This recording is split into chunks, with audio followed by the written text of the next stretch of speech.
Good morning all my dear students. Chemistry की class में आपका स्वागत।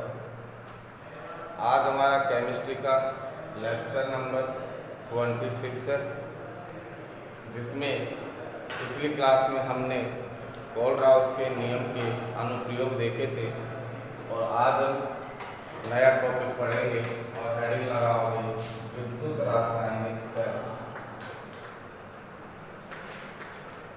विद्युत रासायनिक सेल।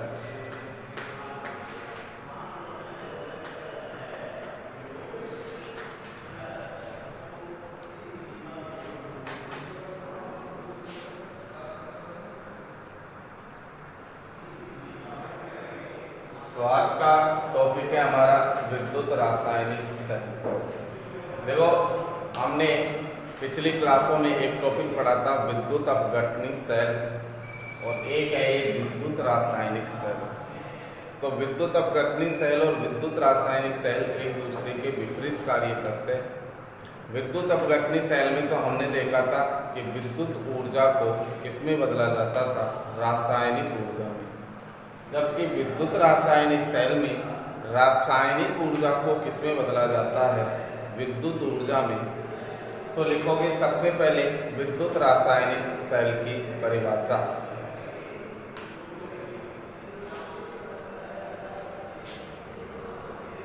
लिखोगे वह प्रक्रम या वह सेल जो रासायनिक ऊर्जा को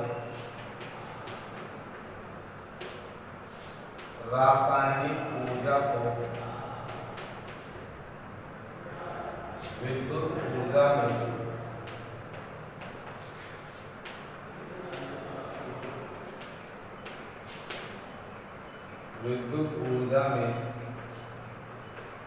परिवर्तित करता उसे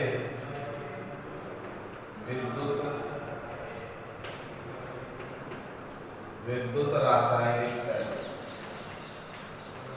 उसे विद्युत रासायनिक सेल कहते हैं। अब देखो, हमने देखा था कि जो विद्युत अपघटनी सेल होता था, विद्युत अपघटनी सेल एक अस्वैत्य प्रक्रम होता था। कौन सा प्रक्रम होता था? अस्वैत्य। अस्वैत्य क्यों होता था? क्योंकि जब तक हम उसमें धारा प्रवाहित नहीं करवाते थे तो परिपथ का साम्य स्थापित नहीं होता था, अर्थात ना तो उसमें ऑक्सीकरण अभिक्रिया होती थी, ना ही अपचयन होती थी, अर्थात रेडॉक्स अभिक्रिया नहीं होती थी। तो जब तक विद्युत धारा प्रवाहित नहीं करवाते थे तब तक वह सेल कार्य नहीं करता था, इसलिए वो प्रक्रम कौन सा प्रक्रम हो गया? अस्वैत्य प्रक्रम हो गया। लेकिन जैसे इसमें आयनिक साम्य स्थापित करवाते हैं तो ऑटोमेटिक अपने आप ऑक्सीकरण और अपचयन अभिक्रिया होती है, अर्थात रेडॉक्स अभिक्रिया होती है, जिससे रासायनिक ऊर्जा को किसमें बदल दिया जाता है? विद्युत ऊर्जा में बदल दिया जाता है। अर्थात यह प्रक्रम एक कौन सा प्रक्रम है? स्वैत्य प्रक्रम है। और जितने भी स्वैत्य प्रक्रम है उनकी गिब्स ऊर्जा परिवर्तन का मान डेल्टा जी का मान क्या होता है? ऋणात्मक होता है। और जितने भी अस्वैत्य प्रक्रम होते हैं उनके गिब्स ऊर्जा या मुक्त ऊर्जा परिवर्तन का मान अर्थात डेल्टा जी का मान क्या होता था? धनात्मक होता था। तो हम क्या लिख सकते हैं कि विद्युत अपघटनी सेल में तो गिब्स ऊर्जा परिवर्तन का मान क्या होता था? धनात्मक, इसलिए वो कौन सा प्रक्रम था? अस्वैत्य प्रक्रम। जबकि विद्युत रासायनिक सेल के लिए गिब्स ऊर्जा परिवर्तन का मान ऋणात्मक होता है, अर्थात ये कौन सा प्रक्रम है? एक स्वैत्य प्रक्रम है। तो दूसरा पॉइंट इसके अंदर लिखेंगे कि विद्युत रासायनिक सेल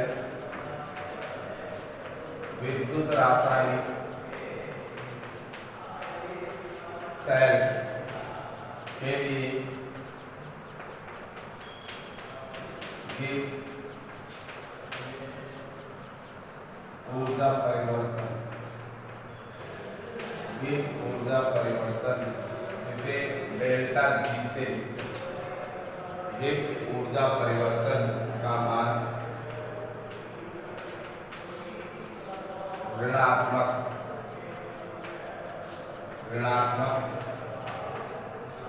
होता है, अर्थात यह एक स्वतः प्रक्रम, यह एक स्वतः प्रक्रम होता है, क्योंकि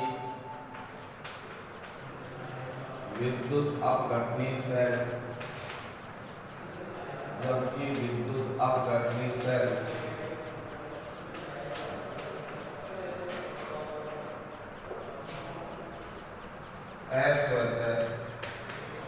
अस्वतः प्रवर्तित होता है, अस्वतः प्रवर्तित होता है। यहाँ तक नोट करोगे।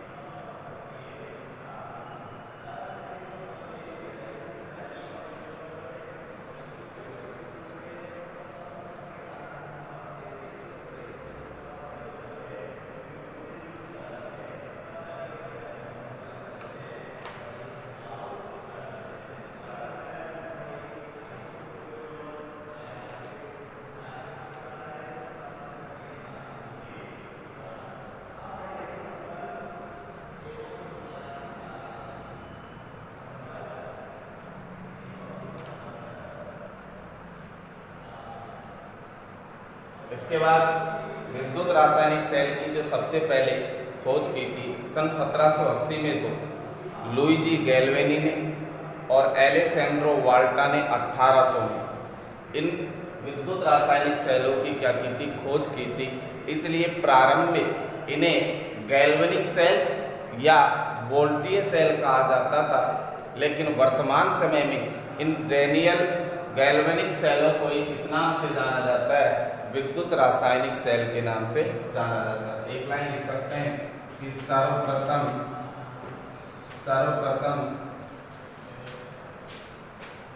लुइजी गैल्वेनी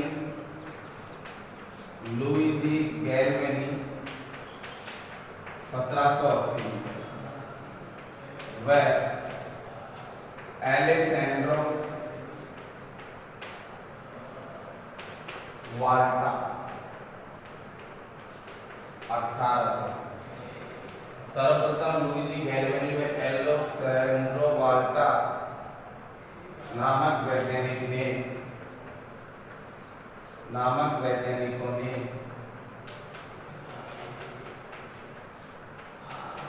इस प्रकार के सेल की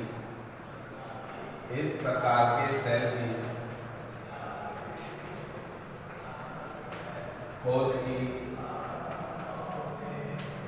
थी।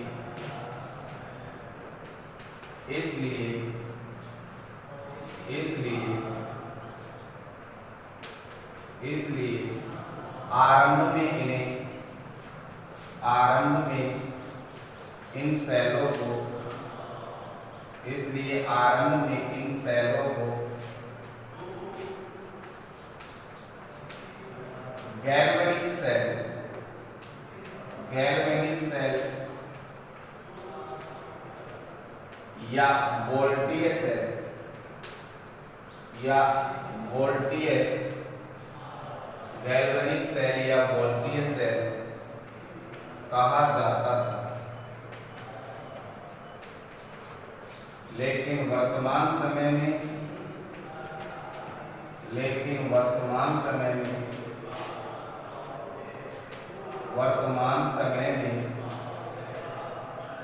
इन्हें विद्युत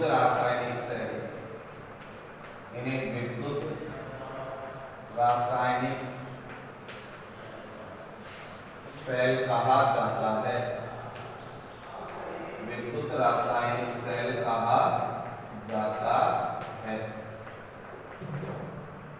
तो सबसे पहले विद्युत रासायनिक सेलों की खोज लुइजी गैल्वेनिक ने 1780 में व 1800 में एलेसेंड्रो वाल्टा नामक वैज्ञानिक ने खोज की थी। इसलिए इन्हें गैल्वेनिक सेल या वोल्टीय सेल भी कहा जाता था, लेकिन वर्तमान समय में इसकी प्रक्रिया विद्युत रासायनिक सेलों के समान होने के कारण इनको संपूर्ण प्रजाति को किस नाम से जाना जाता है? इस सेलों को विद्युत रासायनिक सेल के नाम से। नोट करोगे आप।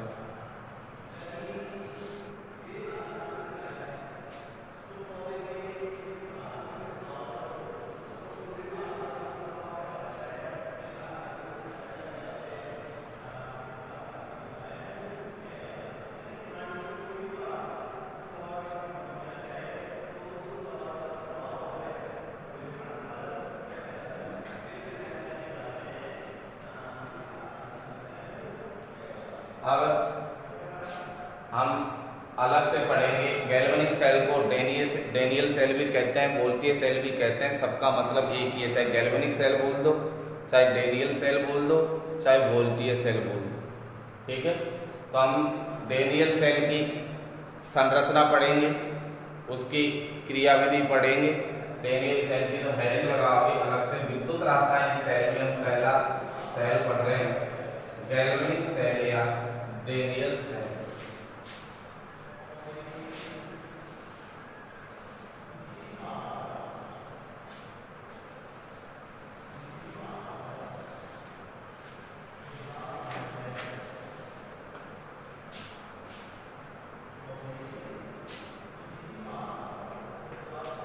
गैल्वेनिक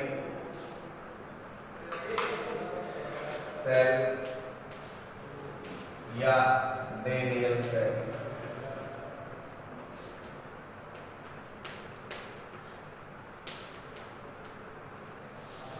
गैल्वेनिक सेल या डेनियल सेल।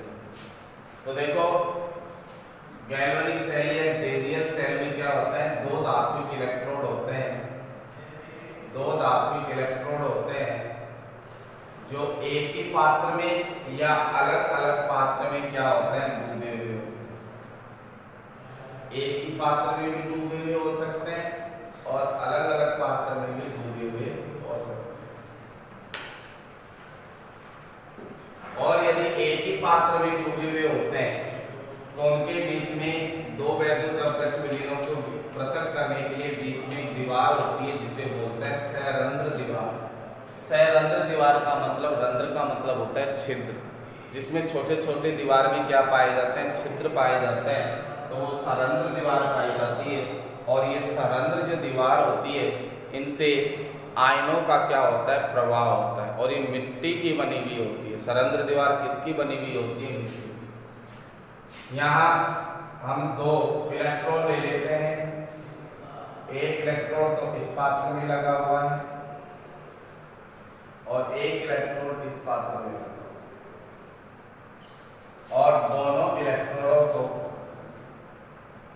एक धात्विक चालक तार के द्वारा हमने क्या कर रखा है? जोड़ रखा है, और बीच में एक ये बल्ब लगा रखा है।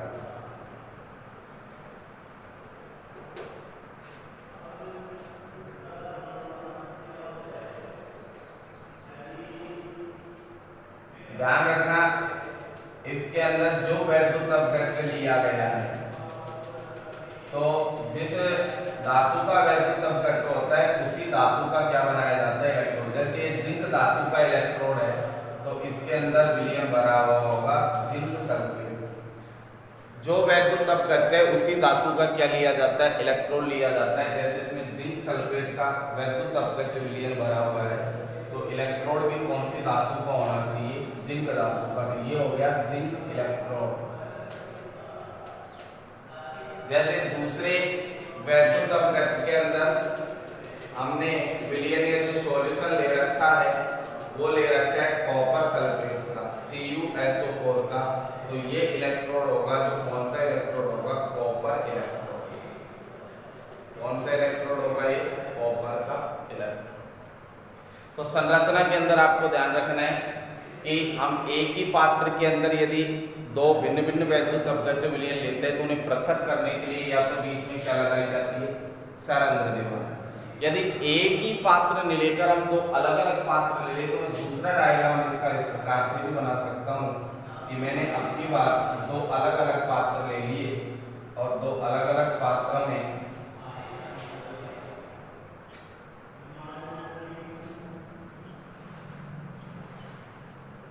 और दोनों अलग अलग पात्रों में हमने दो इलेक्ट्रोड लगा दिए, एक इलेक्ट्रोड तो इस पात्र में लगा दिए और एक इलेक्ट्रोड इस पात्र में लगा दिया और दोनों इलेक्ट्रोडों को वही धात्विक चालक तार के द्वारा हमने क्या कर दिया, जोड़ दिया और बीच में एक बल्ब संयोजित कर दिया, बल्ब लगा दिया।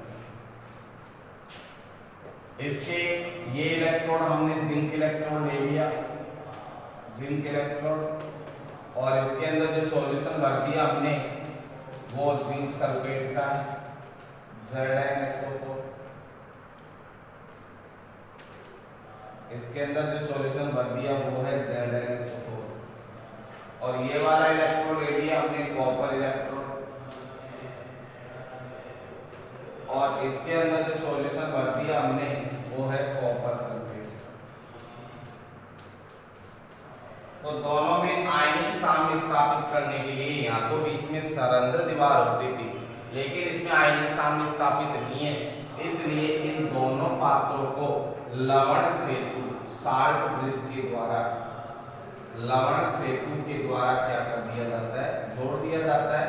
लवण सेतु होता है एक जो यू आकार की नली होती है जो दो अलग अलग पात्रों में डूबी हुई होती है जिसके अंदर प्रबल वैद्युत अपघट्य का एगार पेस्ट भरा हुआ होता है, जेल भरी हुई होती है जो दोनों पात्रों में आयनिक साम्य स्थापित करने का क्या करती है, कार्य करती है। तो आयनिक साम्य स्थापित करने के लिए इन दोनों के बीच में किससे जोड़ दिया जाता है, इसे लवण सेतु से, इसे कहते हैं लवण सेतु। और लवण सेतु के अंदर प्रबल वैद्युत अपघट्य जैसे सोडियम सल्फेट आदि का क्या भरा हुआ होता है, एगार पेस्ट भरा होता है और सिरों पर कांच की रुई लगी हुई होती है। सिरों पर किसकी रुई लगी हुई होती है, कांच की रुई। तो ये हमने गैल्वेनिक सेल का क्या बनाया है, डायग्राम, और दोनों डायग्राम में से आप कोई सा भी डायग्राम बना सकते हो। यदि एक ही पात्र लेंगे, ध्यान रखना ये दोनों डायग्राम इसलिए बनाए हैं समझाने के लिए, यदि एक ही पात्र में वैद्युत अपघट्य विलयन लिया जाता है तो उस पात्र के बीच में क्या होनी चाहिए, सरंध्र दीवार, क्योंकि जब तक सरंध्र दीवार नहीं है तो दोनों वैद्युत अपघट्य विलयन मिल जाएंगे। इसलिए दोनों विलयनों को पृथक करने के लिए बीच में क्या लगाई जाती है, सरंध्र दीवार। और सरंध्र दीवार में छोटे छोटे क्या होते हैं, छिद्र होते हैं और ये छिद्र होते हैं, इनसे केवल आयनों का प्रवाह हो सकता है, आयनों का परिगमन हो सकता है। तथा ये सरंध्र दीवार किसकी बनी हुई होती है, सामान्यतः मिट्टी की बनी हुई होती है। यदि एक पात्र में नहीं लेकर वैद्युत अपघट्य विलयन अलग अलग पात्र में ले लिए जाए तो विलयन तो स्वतः ही पृथक हो गए, लेकिन इन विलयनों में आयनिक साम्य स्थापित करने के लिए इन दोनों पात्रों को किसके द्वारा जोड़ दिया जाता है, लवण सेतु के द्वारा जोड़ दिया जाता है। अब लवण सेतु क्या होता है, किस प्रकार कार्य करता है, लवण सेतु एक यू आकार की क्या होती है, नली होती है जिसमें प्रबल वैद्युत अपघट्य जैसे Na2SO4 KCl आदि का क्या भरा जाता है, एगार जेल पेस्ट भरा जाता है और इनके दोनों सिरों पर कांच की रुई लगी हुई होती है, जिसके कारण कांच की रुई के कारण यहाँ से भी केवल किसका परिगमन हो सकता है, आयनों का। जैसे ऊपर आयनों का परिगमन हो रहा था, आयनों का प्रवाह हो रहा था, उसी प्रकार से यहाँ भी सिर्फ आयनों का प्रवाह होता है, पदार्थ का प्रवाह नहीं होता। तो लवण सेतु दोनों पात्रों में आयनिक साम्य स्थापित करने का क्या करता है, कार्य करता है, अर्थात परिपथ को क्या करता है, पूर्ण करता है। आप सपोज करो यदि मैं लवण सेतु नहीं लगाता तो क्या परिपथ पूर्ण होता, क्या परिपथ अधूरा हो जाता, और परिपथ अधूरा हो जाता तो यहाँ रासायनिक अभिक्रिया जो हो रही थी वो नहीं होती। इसलिए परिपथ को पूरा करने के लिए, आयनिक साम्य स्थापित करने के लिए दोनों पात्रों को किसके माध्यम से जोड़ा जाता है, लवण सेतु के माध्यम से जोड़ा जाता है। तो हम इसकी संरचना के बारे में लिखेंगे कि सबसे पहले गैल्वेनिक सेल की या डैनियल सेल की परिभाषा भी पूछ ले तो परिभाषा आपको वही देनी है कि कि वह सेल जो रासायनिक ऊर्जा को किसमें बदले, विद्युत ऊर्जा में बदले, वही सेल कौन सा सेल कहलाता है, गैल्वेनिक सेल। और इस गैल्वेनिक सेल की खोज लुईजी गैल्वेनिक नामक वैज्ञानिक ने सन 1700 का की थी, 80 के अंदर की थी। तो पहली लाइन तो हम इसमें जनरल वाली लिखेंगे कि वह सेल जो रासायनिक ऊर्जा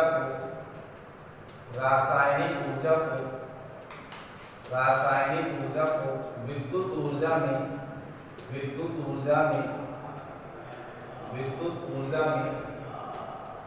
परिवर्तित करने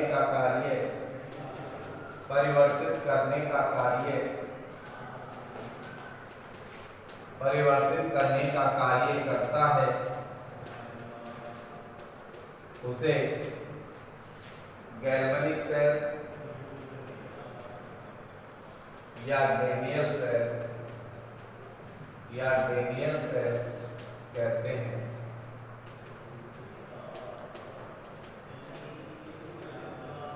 इस सेल की खोज सन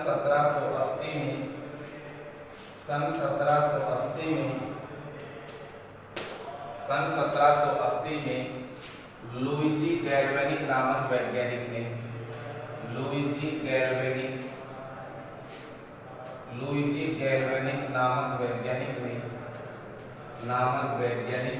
की थी।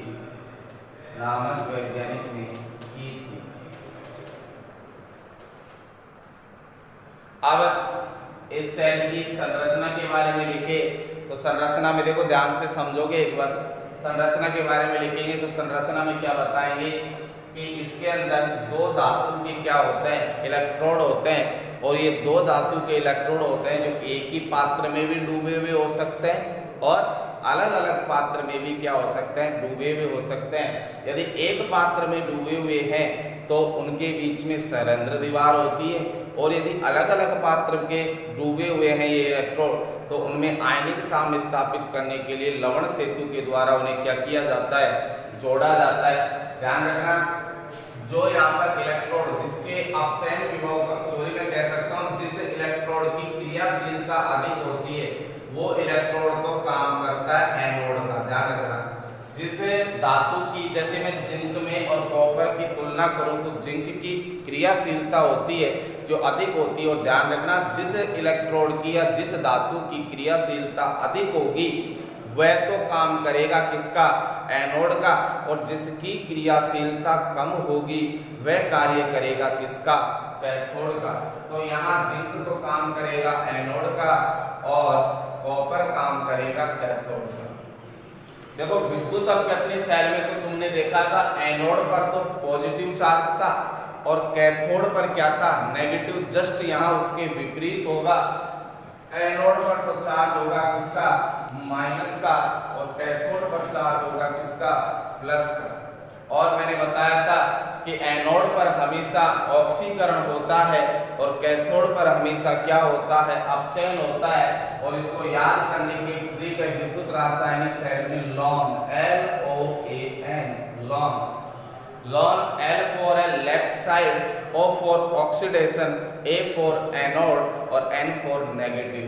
मतलब एनोड पर हमेशा कौन सा चार्ज होगा, विद्युत रासायनिक सेल की बात कर रहा हूँ कि विद्युत रासायनिक सेल में एनोड पर हमेशा नेगेटिव चार्ज होगा। O फॉर ऑक्सीडेशन मतलब एनोड पर हमेशा क्या होगा, ऑक्सीकरण होगा।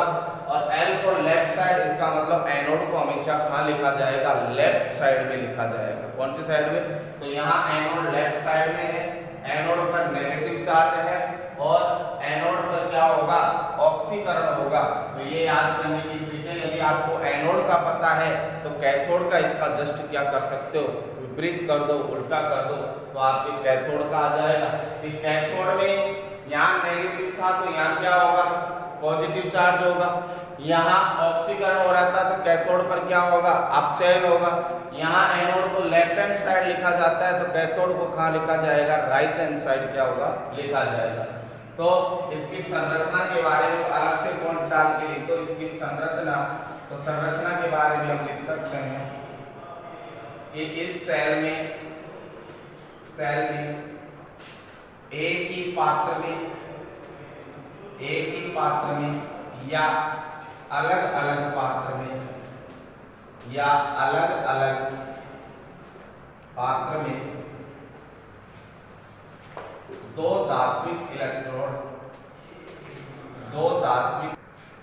अलग अलग पात्र में या एक ही पात्र में दो धात्विक इलेक्ट्रोड डूबे हुए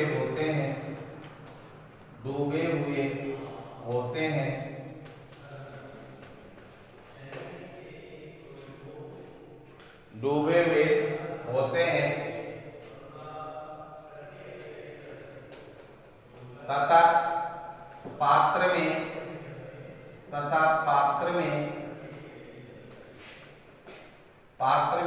जिस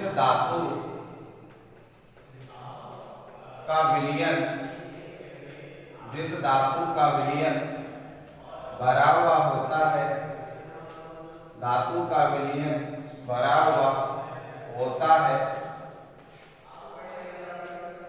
उसमें उसी धातु का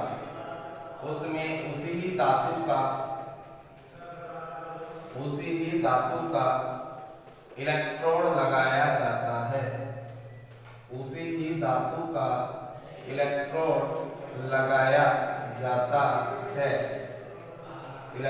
लगाया जाता है। ये दो लाइन लिख के इसके नीचे आप डायग्राम बनाओगे और डायग्राम के नीचे हम कुछ पॉइंट और लिखाएंगे इसकी संरचना के बारे में। उसके बाद हम इसकी क्या देखेंगे, क्रियाविधि। तो ये दो लाइन लिख के इसके बाद दोनों डायग्राम बना लो और दोनों में से एग्जाम में सिर्फ आपको एक डायग्राम बनाना है, या तो ऊपर वाला बना दो या नीचे वाला बना दो।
संरचना में मैं अगला पॉइंट लिखूंगा।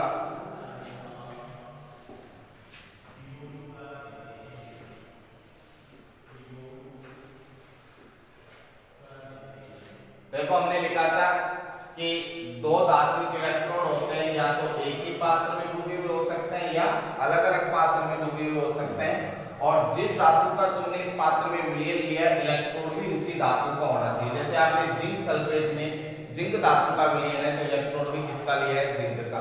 और कॉपर सल्फेट के विलयन में कॉपर धातु का विलयन है तो इसमें भी इलेक्ट्रोड किसका लेंगे, कॉपर का लेंगे। अब आगे मैं क्या लिख सकता हूँ कि दोनों इलेक्ट्रोडों को धात्विक चालक तार के द्वारा क्या कर दिया, जोड़ दिया, और बीच में इस प्रैक्टिकल का हमको प्रेक्षण करने के लिए हमने इसको किससे संयोजित कर दिया, बल्ब से संयोजित कर दिया। क्योंकि हम इस सेल के अंदर क्या पढ़ रहे हैं कि रासायनिक ऊर्जा को किस में बदलेंगे, विद्युत ऊर्जा में। तो जब रासायनिक अभिक्रिया होगी, यदि ये बल्ब जल गया तो इसका मतलब हम समझ जाएंगे कि रासायनिक ऊर्जा किस में परिवर्तित हो गई, विद्युत ऊर्जा में। क्योंकि विद्युत ऊर्जा से ही तो बल्ब क्या होगा, प्रकाशित होगा।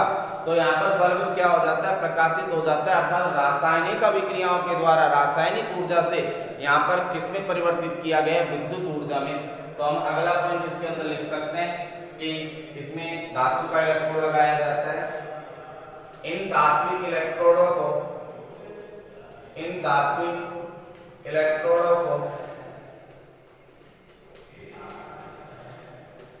आपस में चालक तार द्वारा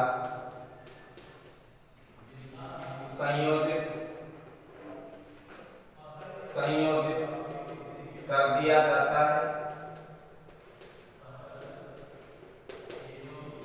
इसके बाद अगला पॉइंट हमने क्या देखा था कि दोनों वैद्युत अपघट्य विलयनों को पृथक करने के लिए या तो बीच में क्या होती थी, सरंध्र दीवार, और अलग अलग पात्र होते थे, उन्हें किसकी सहायता से जोड़ देते थे, लवण सेतु की सहायता से। ये लाइन भी लिखेंगे कि दोनों एक ही पात्र में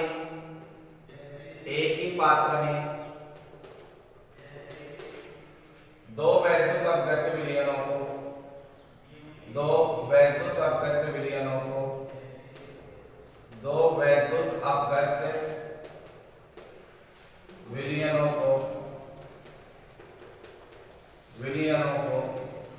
पृथक करने के लिए पात्र के मध्य में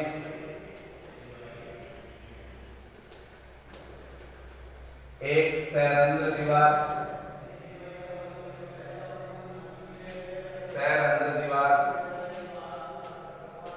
लगाई जाती है, और यदि अलग अलग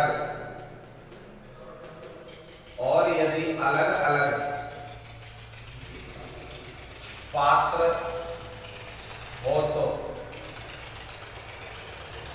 उनके मध्य साम्य स्थापित करने के लिए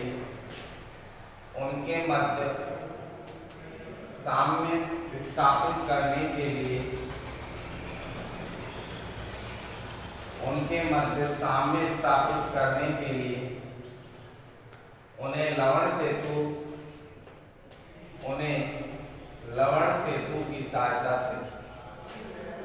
लवण सेतु की सहायता से जोड़ दिया जाता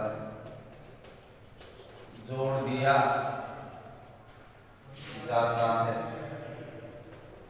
तो क्या बताया है कि यदि पात्र एक ही है तो दोनों वैद्युत अपघट्य विलयनों को पृथक करने के लिए सरंध्र दीवार लगाई जाती है, और यदि पात्र अलग अलग है उनके बीच साम्य स्थापित करने के लिए दोनों को किससे जोड़ दिया जाता है, लवण सेतु से। तो अलग से पढ़ेंगे हम लवण सेतु और सरंध्र दीवार क्या काम आती है।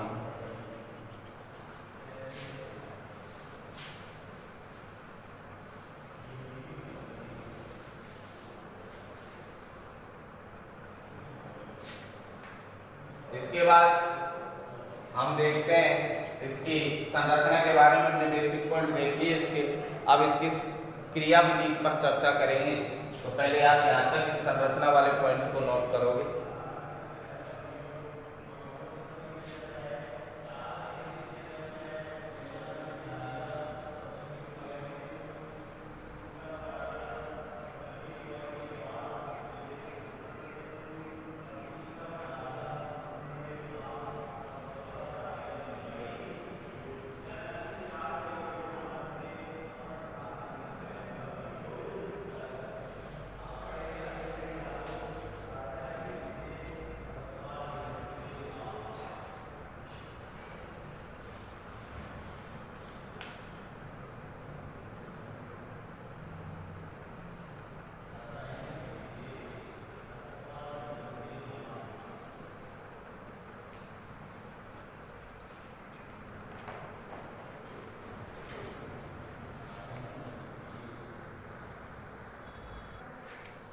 अब हम इस सेल की संरचना के बाद इस गैल्वेनिक सेल या डैनियल सेल की क्रिया विधि पर चर्चा करेंगे।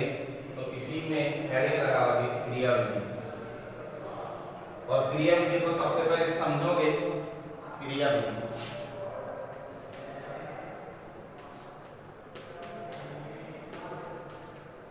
देखोगे, क्रिया विधि में ध्यान से समझने की कोशिश करोगे, पहले समझ लोगे तो जो समझाया जाएगा वही लिखा जाएगा, आपको आसानी से समझ में आ जाएगा। देखो हमने पात्र लिया था, एक ही पात्र ले लो चाहे अलग अलग पात्र ले लो, एक पात्र है तो बीच में सरंध्र दीवार और अलग अलग पात्र है तो बीच में लवण सेतु के द्वारा क्या कर देते हैं, जोड़ देते हैं। यहाँ तक देख लिया था।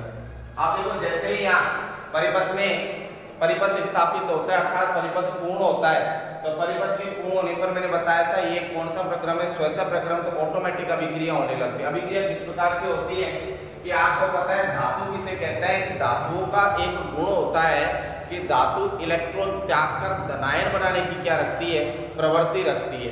अर्थात यहाँ जिंक धातु है, यहाँ कॉपर धातु है, तो ये इलेक्ट्रॉन त्याग कर Zn+2 में बदलेगी और कॉपर है जो किस में परिवर्तित हो जाएगा Cu+2 में, क्योंकि धातुओं की विशेषता होती है इलेक्ट्रॉन त्याग कर धनायन बनाने की क्या रखती है, प्रवृत्ति रखती है। लेकिन ध्यान रखना जिंक की क्रियाशीलता कॉपर की तुलना में क्या होती है, अधिक होती है। किसकी क्रियाशीलता, जिंक की क्रियाशीलता कॉपर की तुलना में क्या होती है, अधिक होती है। अर्थात जिंक ज्यादा इलेक्ट्रॉन क्या करेगा, मुक्त करेगा बजाय किसके, कॉपर के। जब जिंक ज्यादा इलेक्ट्रॉन मुक्त करेगा तो इलेक्ट्रॉनों की प्रवाह की दिशा क्या हो जाएगी, इलेक्ट्रॉन जिंक इलेक्ट्रोड से किसकी ओर जाएंगे, कॉपर इलेक्ट्रोड की ओर क्या करने लगते हैं, गमन करने लगते हैं। और जो इलेक्ट्रॉनों की प्रवाह की दिशा होती है उसकी जस्ट विपरीत किसकी होती है, विद्युत धारा की दिशा होती है। ध्यान रखना, इलेक्ट्रॉनों के प्रवाह की जो दिशा होती है उसके विपरीत किसकी होती है, विद्युत धारा की। आपसे पूछ लिया जाए इस सेल में इलेक्ट्रॉनों का प्रवाह कौन से इलेक्ट्रोड से कौन से इलेक्ट्रोड की ओर हो रहा है, तो इलेक्ट्रॉनों का प्रवाह तो जिंक से किसकी ओर हो रहा है, कॉपर की ओर। और आपसे पूछ ले विद्युत धारा की प्रवाह की दिशा क्या होगी, तो विद्युत धारा की प्रवाह की दिशा होगी कॉपर इलेक्ट्रोड से किसकी ओर, जिंक इलेक्ट्रोड। ऐसा क्यों हुआ, ऐसा पूछ लिया जाए कि भाई इलेक्ट्रॉनों के प्रवाह की दिशा जिंक इलेक्ट्रोड से कॉपर इलेक्ट्रोड की ओर ही क्यों है, तो इसका रीजन है कि जिंक की क्रियाशीलता किससे अधिक होती है, कॉपर से अधिक होती है। इसलिए जिंक है जो अधिक इलेक्ट्रॉन क्या करेगा, मुक्त करेगा, किसकी बजाय, कॉपर की बजाय। और परिपथ में साम्य स्थापित करने के लिए जो अधिक इलेक्ट्रॉन जिंक की तरफ थे वो किसकी ओर जाने लगेंगे, कॉपर की ओर जाने लगेंगे। इसलिए इलेक्ट्रॉन की दिशा जिंक इलेक्ट्रोड से किसकी ओर होती है, कॉपर की ओर होती है। अब आप मुझे बताओ इलेक्ट्रॉनों की दिशा जिंक से किसकी ओर हो गई, कॉपर की ओर हो गई। अर्थात जो कॉपर Cu+2 में बदलाता है, कॉपर किस में परिवर्तित हुआ था, Cu+2 में, और Zn किस में परिवर्तित हुआ था, Zn+2 में। तो जब इलेक्ट्रॉन कॉपर इलेक्ट्रोड की ओर जाएंगे तो वापस से इलेक्ट्रॉनों को ग्रहण करके Cu इलेक्ट्रॉनों को ग्रहण कर लेगा, Cu+2 किस में बदल जाएगा, Cu में। अर्थात कैथोड पर क्या हो गया, अपक्षयन, क्योंकि इलेक्ट्रॉन कहां से कहां आ रहे हैं, जिंक से कॉपर की ओर आ रहे हैं। और जो Cu+2 में परिवर्तित हुआ था वो इलेक्ट्रॉनों को ग्रहण करके किस में बदल जाएगा, Cu में। अर्थात कैथोड पर हुआ है अपक्षयन और इसने इलेक्ट्रॉन क्या किए, मुक्त किए हैं, इसलिए इसका क्या हुआ है, ऑक्सीकरण। तो जिंक का तो इसमें ऑक्सीकरण होता है, इसलिए जिंक इलेक्ट्रोड तो किसका काम करता है, एनोड का। और कॉपर का यहाँ अपचयन होता है, इसलिए कॉपर इलेक्ट्रोड किसका कार्य करता है, कैथोड का कार्य करता है। तो हम इसमें एक एक करके लाइन लिखेंगे कि परिपथ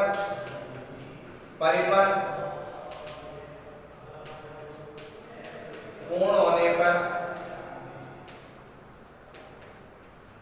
धातुओं की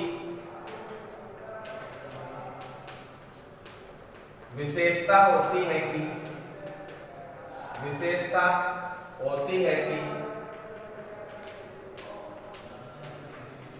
यह विलयन में इलेक्ट्रॉन त्याग कर धनायन बनाने की प्रवृत्ति रखते हैं।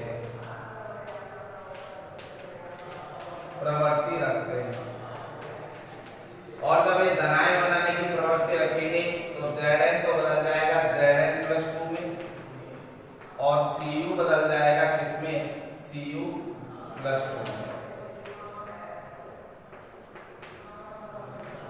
भाई जिंक इलेक्ट्रोड और कॉपर इलेक्ट्रोड दोनों ही धातु है और दोनों की विशेषता ये होगी कि अपने विलयन में इलेक्ट्रॉनों को त्याग कर क्या बना लेंगे, धनायन। तो यहाँ पर जिंक से तो क्या बन गया, Zn+2, कॉपर से क्या बन गया, Cu+2। लेकिन अगली कंडीशन क्या है कि जिंक की क्रियाशीलता किसकी बजाय, कॉपर की बजाय क्या होती है, अधिक होती है। तो जब कॉपर की बजाय अधिक हो जाएगी तो ज्यादा इलेक्ट्रॉन कौन मुक्त करेगा, जिंक मुक्त करेगा। क्या अब एक तो कम इलेक्ट्रॉन मुक्त कर रहा है, एक ज्यादा कर रहा है, क्या दोनों के बीच में साम्य स्थापित हो रहा है, क्या नहीं हो रहा। तो साम्य को बराबर करने के लिए अर्थात इलेक्ट्रॉनों को बराबर करने के लिए इलेक्ट्रॉन जिंक इलेक्ट्रोड से किसकी ओर गमन करेंगे, कॉपर इलेक्ट्रोड की ओर। कौन से परिपथ के द्वारा, बाह्य परिपथ। इसे कौन सा परिपथ बोलेंगे, बाह्य परिपथ के द्वारा जिंक से इलेक्ट्रोड किसकी ओर गमन करेंगे, कॉपर इलेक्ट्रोड की ओर। क्यों करेंगे, साम्य को स्थापित करने के लिए। किसको स्थापित करने के लिए, साम्य को स्थापित करने के लिए। तो इसी के नीचे लिख सकते हैं लेकिन जिंक की क्रियाशीलता, जिंक की क्रियाशीलता कॉपर से अधिक होने के कारण, कॉपर से अधिक होने के कारण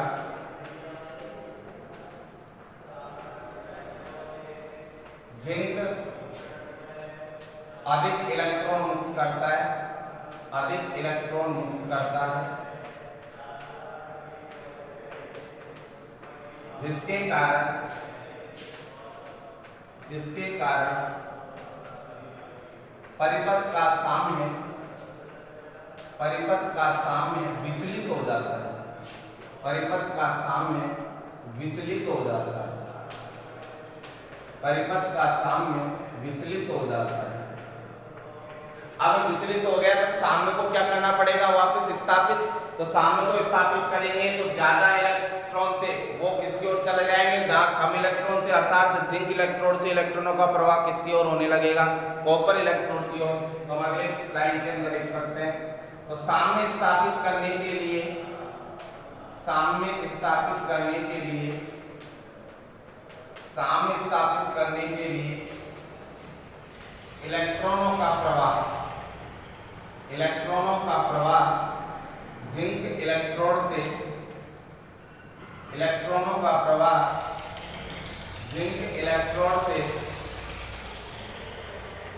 कॉपर इलेक्ट्रोड की ओर, कॉपर इलेक्ट्रोड की ओर, कॉपर इलेक्ट्रोड की ओर होने लगता है। अब इलेक्ट्रॉनों के प्रवाह की दिशा के जस्ट विपरीत किसकी दिशा होगी, विद्युत धारा की। तो मैं लिख सकता हूं अतः विद्युत धारा की दिशा, विद्युत धारा की दिशा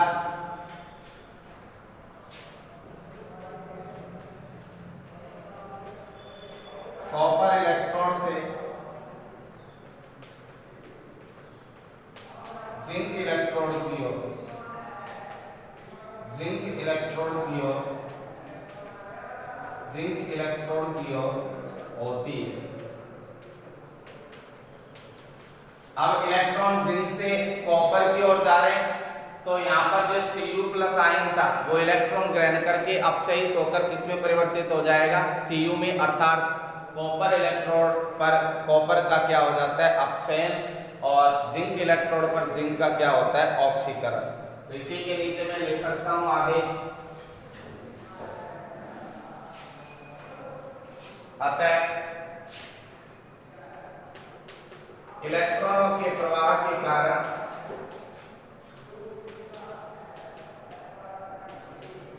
कॉपर इलेक्ट्रोड पर, कॉपर इलेक्ट्रोड पर अपचयन व आयनों के प्रवाह के कारण, आयनों के प्रवाह के कारण, आयनों के प्रवाह के कारण, ऐसे लिख लो, इलेक्ट्रॉन के प्रवाह के कारण कॉपर इलेक्ट्रोड पर अपचयन व जिंक इलेक्ट्रोड,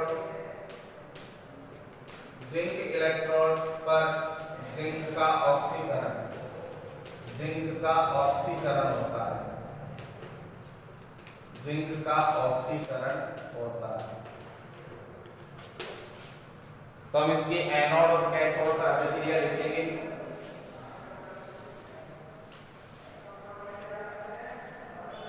तो यहाँ लिखेंगे एनोड पर अभिक्रिया, और एनोड पर अभिक्रिया होगी तो कौन सी अभिक्रिया होगी भैया, ऑक्सीकरण अभिक्रिया, ऑक्सीकरण अभिक्रिया। और ऑक्सीकरण अभिक्रिया क्या होगी कि Zn है वो किसमें परिवर्तित हो जाएगा, Zn+2।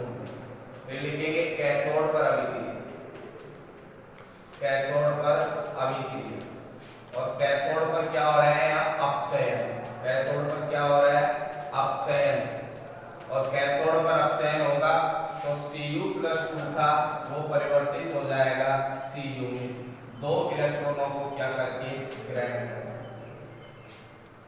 और मैं संपूर्ण सेल अभिक्रिया लिखूं तो दोनों को क्या कर दूं, जोड़ दूं। तो संपूर्ण सेल संपूर्ण सेल अभिक्रिया। देखो नेट सेल रिएक्शन किस प्रकार से निकालते हैं कि तीर के चिन्ह के पहले वालों को जोड़ दो और तीर के चिन्ह के बाद वालों को क्या कर दो, जोड़ दो। देखो इस तरफ तो क्या है Zn, एक क्या है Cu+2 और दो क्या है इलेक्ट्रॉन। तीर के चिन्ह के पहले की दोनों चीज लिख दी। अब तीर के चिन्ह के रिएक्शन के बाद की दोनों जो प्रोडक्ट बन रहा है सबको लिख दो। एक तो क्या बन रहा है Zn+2, एक क्या बन रहा है Cu और एक दो क्या है इलेक्ट्रॉन। दो इलेक्ट्रॉन से दो इलेक्ट्रॉन क्या हो गए, कैंसिल। तो संपूर्ण सेल अभिक्रिया को मैं लिख सकता हूं Zn+Cu+2 और Zn+2 Cu। ये तुम्हारी कौन सी अभिक्रिया कहलाएगी, रेडॉक्स अभिक्रिया। जब एक साथ ऑक्सीकरण और अपचयन दोनों हो रहे हो तो उस रिएक्शन को कौन सी रिएक्शन कहते हैं, रेडॉक्स रिएक्शन।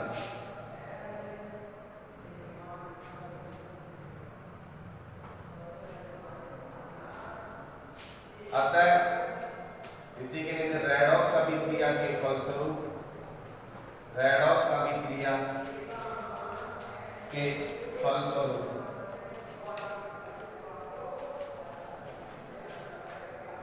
रासायनिक ऊर्जा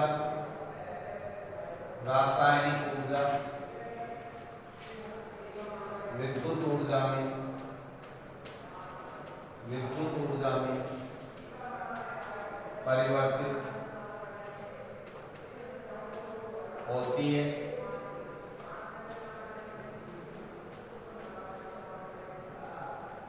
यह अभिक्रिया, यह प्रक्रिया, ऐसे लिखो, यह प्रक्रिया तब तक चलती रहती है, कब तक चलती रहेगी ये प्रक्रिया, या तो परिपथ जो अपन ने पूर्ण कर रखा था इसको क्या कर दिया जाए, मतलब परिपथ को पूर्ण रहने दें, परिपथ को क्या नहीं करे, अधूरा नहीं करे। जैसे इसमें से लवण सेतु को नहीं हटाए, इसमें से सरंध्र दीवार को हटा दे तो परिपथ क्या हो जाएगा, अधूरा हो जाएगा। या फिर इसमें जो वैद्युत अपघट्ट है वो क्या नहीं हो जाए, समाप्त नहीं हो जाए। तो जब तक चलती रहेगी जब तक या तो वैद्युत अपघट्ट समाप्त नहीं हो जाए, जो तुमने वैद्युत अपघट्ट विलयन लिया है, और या फिर मैं कह दूं कि परिपथ को क्या कर दिया जाए, हटा दिया जाए, परिपथ को अधूरा कर दिया जाए, तो तब जाके ये बंद हो जाएगी। अन्यथा यह प्रोसेस क्या होती रहेगी, चलती रहेगी। तो ये लिखेंगे प्रक्रिया तब तक चलती रहती है जब तक कि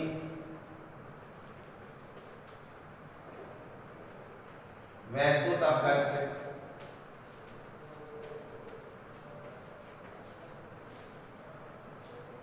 विलयन समाप्त नहीं हो जाए, वैद्युत अपघट्ट विलयन समाप्त नहीं हो जाए।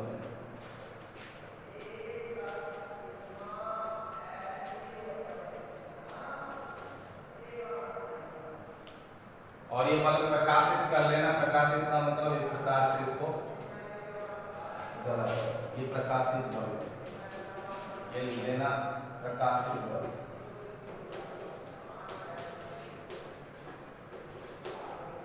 तो इस प्रकार से आज हमने विद्युत रासायनिक सेल में गैल्वेनिक सेल या डैनियल सेल के बारे में चर्चा की थी, और आज की क्लास में हम इतना ही लेंगे। और आज की क्लास के लिए धन्यवाद। जय हिंद, जय भारत।